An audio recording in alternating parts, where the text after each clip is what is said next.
RP publishing house में आप सबका स्वागत है। आज हम आपके लिए एक नया टॉपिक लेके आए हैं जो दिव्यांगता के क्षेत्र में मानव संसाधन जो इस्तेमाल किए जाते हैं उनसे जुड़ा हुआ ये टॉपिक है। इसमें हम इसके पहले भी एक वीडियो में हम बात कर चुके हैं कि जो अंतर्राष्ट्रीय संगठन है उनकी दिव्यांगता के क्षेत्र में क्या भूमिका रही है। तो उसी वीडियो को हम आगे बढ़ाते हुए इसमें हम बात करेंगे कि जो अंतर्राष्ट्रीय संगठन है जिनमें यूनिसेफ, यूएनडीपी और डब्ल्यूएचओ इनका क्या योगदान है और वो किस तरीके से दिव्यांगता के क्षेत्र में अपना योगदान दे रहे हैं। हमारे जो ये दिव्यांगता के क्षेत्र में जुड़े हुए जो भी सारे वीडियो हैं जो ये देखने के लिए और आप हमारे चैनल को सब्सक्राइब कीजिए। और अगर आपको डिटेल में हमारे नोट्स चाहिए तो आप आरपी पब्लिशिंग हाउस से ये परचेज़ कर सकते हैं। आपको यहाँ पे डिटेल हमारी जो बुक्स हैं वो यहाँ पे अवेलेबल रहेंगी और आप अपनी तैयारी को आगे बढ़ा सकते हैं। तो चलिए हम अपना वीडियो शुरू करते हैं जिसमें हम अंतर्राष्ट्रीय संगठनों की भूमिका देखेंगे। सबसे पहला इसमें आता है कि संयुक्त राष्ट्र बाल कोष जो है जिसको हम यूनिसेफ कहते हैं, तो ये एक ऐसा संगठन है, अंतर्राष्ट्रीय संगठन जो बच्चों के अधिकारों की रक्षा करता है और उनके विकास और कल्याण के लिए काम करता है।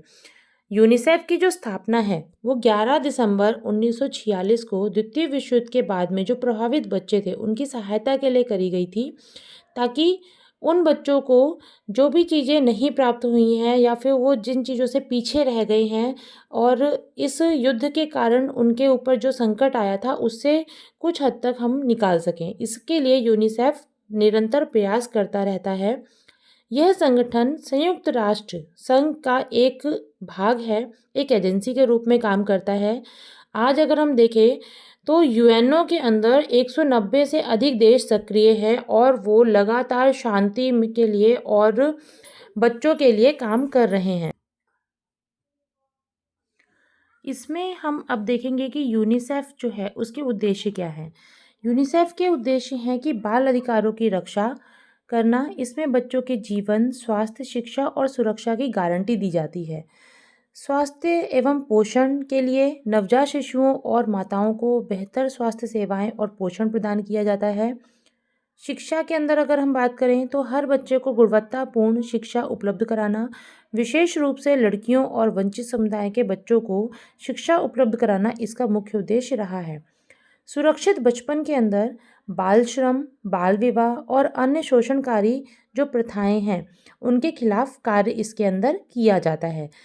तो अगर कोई भी बच्चा या फिर जिससे हम बाल श्रम करवा रहे हैं या फिर बाल विवाह करवाए जा रहे हैं या कि बच्चों के साथ कोई भी शोषण हो रहा है, उसके लिए यूनिसेफ के द्वारा नियम रूप से निश्चित रूप से कदम उठाए जाते हैं। आपातकालीन सहायता देने का भी काम यूनिसेफ करता है। इसके अंदर प्राकृतिक आपदाएं, युद्ध और महामारी के दौरान बच्चों को आवश्यक सहायता प्रदान करना इसका मुख्य उद्देश्य है। अब हम बात करते हैं कि यूनिसेफ की जो सहायता है इससे भारत में जो कार्यक्रमों का संचालन हो रहा है वो कौन कौन से कार्यक्रम संचालित किए जा रहे हैं। पहला इसमें आता है कि जिला स्तर पर सभी के लिए शिक्षा कार्यक्रम को प्रोत्साहन एवं प्रबंधन। जितने भी जिले हैं वहाँ पे शिक्षा सही से प्राप्त की जा सके, सभी बच्चे शिक्षा प्राप्त करें, वो किसी भी तरीके से उससे वंचित न रहें, इसका प्रबंधन करने का काम जो है वो यूनिसेफ के द्वारा किया जा रहा है। नेक्स्ट आता है कि project on integrated education for disabled का क्रियान्वयन दिव्यांगता के क्षेत्र में मानव संसाधन के रूप में किया जा रहा है। सभी को एक बराबर जो इंटीग्रेटेड एजुकेशन है इसके लिए जो दिव्यांगता के क्षेत्र में जो क्रियान्वयन किया जा रहा है उसमें मानवों को ज़्यादा से ज़्यादा उसमें उपलब्धता करवाई जाए, मानव संसाधन के रूप में वहाँ पे उनको मुहैया करवाया जाए, इसके लिए यूनिसेफ काम कर रहा है। नेक्स्ट, अध्यापक शिक्षण के क्षेत्र में भी यूनिसेफ काम कर रहा है ताकि ज़्यादा से ज़्यादा जो लोग हैं वो जो दिव्यांग लोग हैं उनके लिए यहाँ पे वो मतलब शिक्षण प्राप्त किया जा सके। और जब हम अध्यापकों को शिक्षण प्रदान करवाएंगे तो बच्चों के अंदर जो भी दिव्यांगता है उससे जल्दी से जल्दी निकलने के लिए हम प्रयास कर सकते हैं और उन दिव्यांगताओं का जो संकट है उसमें कहीं ना कहीं हम उसमें कमी ला सकते हैं। नेक्स्ट इसमें आता है कि वंचित शहरी क्षेत्रों में प्राथमिक शिक्षा गुणवत्ता व सुधार कार्यक्रम। जितने भी वंचित शहरी क्षेत्र हैं वहाँ पे प्राथमिक शिक्षा प्रदान करवाना यूनिसेफ का कार्य है। संपूर्ण साक्षरता अभियान का दस्तावेजीकरण और मूल्यांकन करना। जितना भी साक्षरता अभियान सरकार के द्वारा चलाया जाता है उसको रिटर्न में दस्तावेजों के द्वारा एकत्रित करना, उसका मूल्यांकन करना कि कितना हमने प्रयास किया है, कितना हम उसमें आगे प्रगति कर चुके हैं, इसको करना भी यूनिसेफ के द्वारा किया जाता है और ये सभी देशों में और सरकारों के द्वारा इस काम को करवाता है। HIV एड्स एवं दिव्यांगजनों के संदर्भ में कार्य करना। जिन भी लोगों को HIV या एड्स है और दिव्यांगजन हैं उनके लिए भी यूनिसेफ पूरे कार्य करता है और उनको सुविधाएं मुहैया कराता है। नेक्स्ट आता है कि छात्रों की गुणात्मकता के लिए विद्यालयों में स्वास्थ्य कार्यक्रम चलाकर स्वास्थ्य में सुधार लाना। जो भी बच्चे हैं जो विद्यालयों में पढ़ रहे हैं उनमें स्वास्थ्य कार्यक्रम चलाए जाएं। हम जैसे देखते हैं कि स्कूलों में समय समय पर बच्चों के स्वास्थ्य के लिए बहुत सारी नीतियां बनाई जाती हैं। ये जो नीतियां हैं ये यूनिसेफ के द्वारा ही लागू करी जाती हैं और फिर सभी देश और फिर देशों के अंदर जो सरकारें होती हैं वो इन चीज़ों को आगे बढ़ाती हैं। नेक्स्ट हमारा है यूएनडीपी। यूएनडीपी को कहते हैं यूनाइटेड नेशन डेवलपमेंट प्रोग्राम।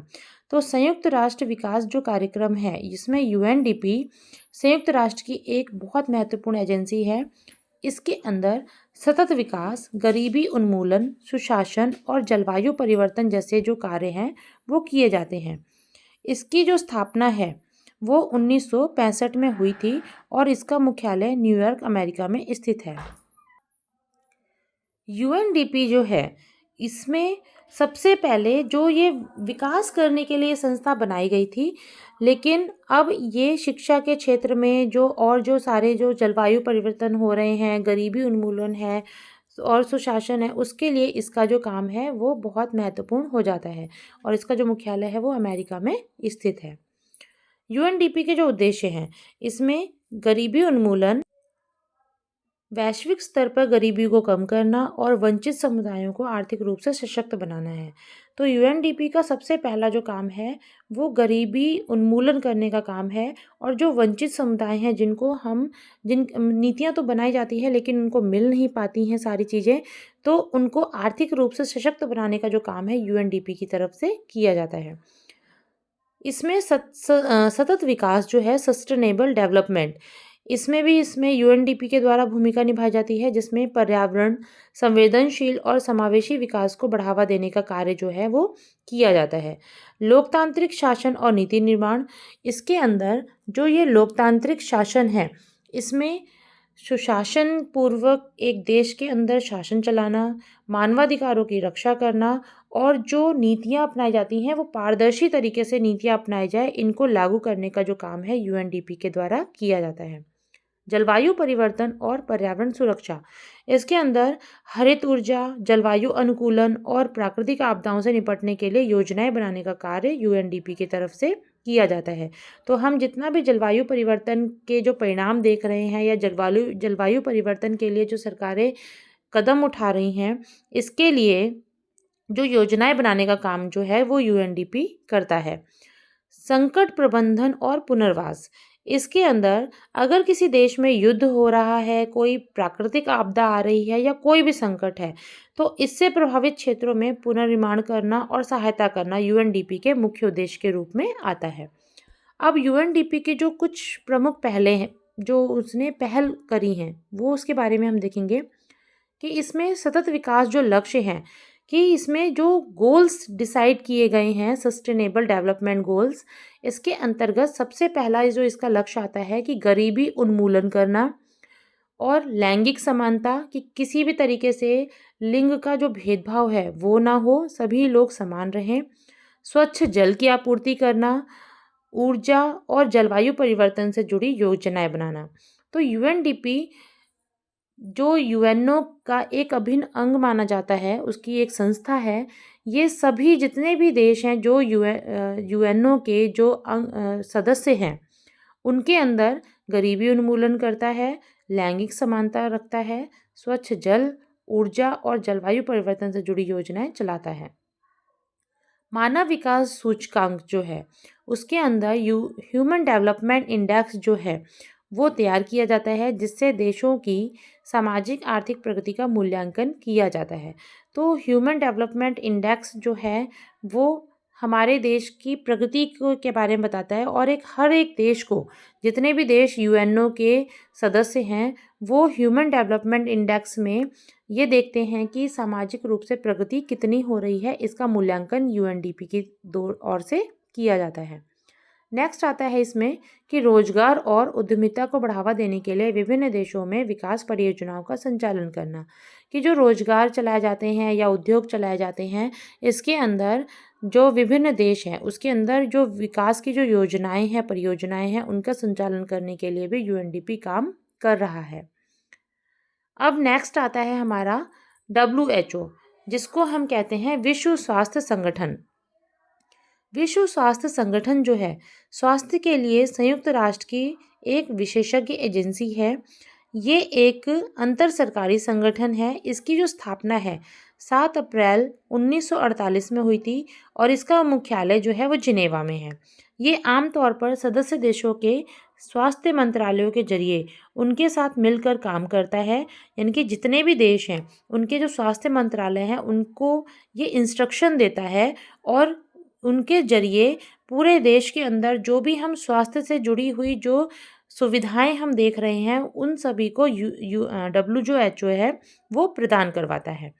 विश्व स्वास्थ्य संगठन दुनिया में स्वास्थ्य संबंधी मामलों में नेतृत्व प्रदान करने, प्रमाण आधारित नीतिगत विकल्प पेश करने, देशों को तकनीकी समर्थन प्रदान करने और स्वास्थ्य संबंधी रुझानों की निगरानी और आकलन करने के लिए जिम्मेदार है।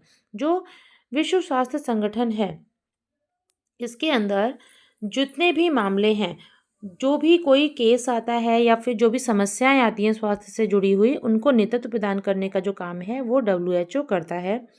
कोई भी प्रमाण निर्धारित करना है या उसका कोई भी विकल्प पेश करना है, उसके लिए WHO काम करता है। और कोई भी नई तकनीक अगर हम प्रयोग में लाते हैं स्वास्थ्य संबंधी, उसके लिए भी WHO काम करता है। तो इतनी सारी जो चीज़ें हैं जो स्वास्थ्य से जुड़ी हुई होती हैं वो सब WHO नीतियाँ बनाता है, ताकि सभी देशों के अंदर जो विकास के काम हैं और जो स्वास्थ्य से संबंधित जो चीज़ें हैं उनको प्रदान किया जा सके। अब ये जो WHO है इसके कार्य कौन कौन से हैं? इसमें आता है कि स्वास्थ्य कार्यक्रम में सरकार की सहायता करना। यानी कि सरकार, हम जो देखते हैं ना कि सरकार अलग अलग तरीके की स्वास्थ्य कार्यक्रम निर्धारित करती है कि लोगों को सुविधा पहुंचाने के लिए क्या क्या किया जाएगा। ये सारे जो काम है वो WHO ही निर्धारित करता है, और WHO की वजह से ही सारी चीज़ें करी जाती हैं। अंतर्राष्ट्रीय सम्मेलन एवं समझौतों में स्वास्थ्य मामलों में शोध करना, मातृ, नवजात, बाल एवं किशोर स्वास्थ्य संचारी रोग नियंत्रण करना। जितने भी महिलाएं हैं, माताएं हैं, नवजात हैं या बच्चे हैं या किशोरियां हैं, उनके अंदर जो रोग हो सकते हैं या उनसे बचने के जो काम हैं, उन पे नियंत्रण करने का जो काम है वो WHO करता है। असंचारी रोग एवं स्वास्थ्य के सामाजिक निर्धारित सार्थ भोग स्वास्थ्य सेवा प्रसार करना। जो ऐसे रोग जो मतलब एक से दूसरे में फैल सकते हैं या फिर किसी भी तरीके से दूसरों को समाज के अंदर उसका नुकसान पहुंच सकता है, तो उसमें WHO के द्वारा स्वास्थ्य सेवा का प्रसार किया जाता है। नेक्स्ट आता है कि सतत विकास और स्वास्थ्य पर्यावरण, स्वास्थ्य तंत्रों को विकास, स्वास्थ्य सुरक्षा और आपात स्थितियों का नियंत्रण करना। जो सतत विकास है इसके अंदर जो स्वास्थ्य के से जुड़ी हुई जितनी भी चीज़ें हैं उनके लिए नियंत्रण करने का जो काम है वो WHO करता है। कोई भी आपात स्थिति आ जाती है तब उस टाइम पर भी WHO ही नीतियाँ बनाता है और स्वास्थ्य सुविधाओं को लागू करता है। नेक्स्ट आता है कि स्वास्थ्य संबंधी मामलों में लोगों को परामर्श देना और प्राप्त भी करना। स्वास्थ्य से जुड़े हुए लोगों जितने भी काम हैं वो करने का जो काम है WHO करता है, तो ये उनको परामर्श भी देता है और लोगों से परामर्श प्राप्त भी करता है।